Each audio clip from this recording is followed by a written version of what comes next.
Boom, Ever Onward Tribe, November's Commander's Coffee. Today's coffee is about seeking out those you admire or aspire to be. I was thinking about this recently. Somebody was asking me about my mentors and people that coached me, and I really recognized how incredible a list of world-class leaders, coaches, mentors I've had. And as I kind of ruminate on that, I realized that I really actively sought those people out. Some were just a gift, but I really in general tried to figure out a way to find the peer group or the people I wanted to be around. Look, if you want to be an eagle, you want to fly, you got to go where the eagles go. So for me, that started with sport. You know, the two sports I played kind of growing up that I could have played at elite level was water polo out in California. Water polo was a big aquatic sport and a big deal. I played with elite level players that on an even par that went to all the biggest schools in California. I played with a couple of guys that ended up on the Olympic team that I played on par with when we were playing at our age. Doesn't mean that would have happened with me, but I knew I could play that game at a high level. And then I picked up the sport of lacrosse. Now, we've got family history back at Syracuse, so I went back to Syracuse for a summer camp having no idea that's how people get recruited.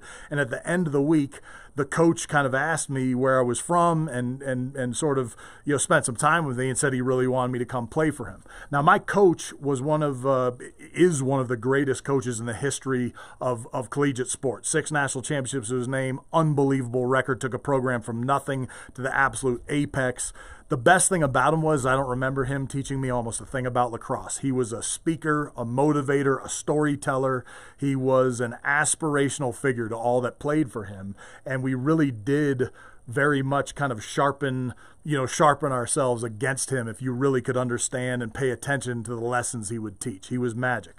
But going to that school was aspirational. That was not the easy path, and I took my lumps. It took time to get up to the level of play I needed to be at to play, and by the time I was a senior, I was a starter and a captain, and we were in the fight for championships. But I had to go where the Eagles were. I had to go where the best players were to become one of the best players. That's what had to happen.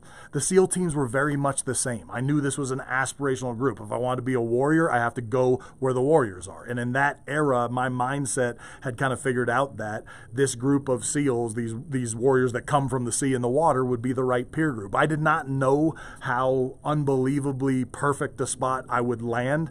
The creativity, the non-doctrinal, unconventional way they think about the battlefield and we think about the battlefield was the perfect home. But again, to be amongst that group, I had to go to where that group was, or I had to seek it out.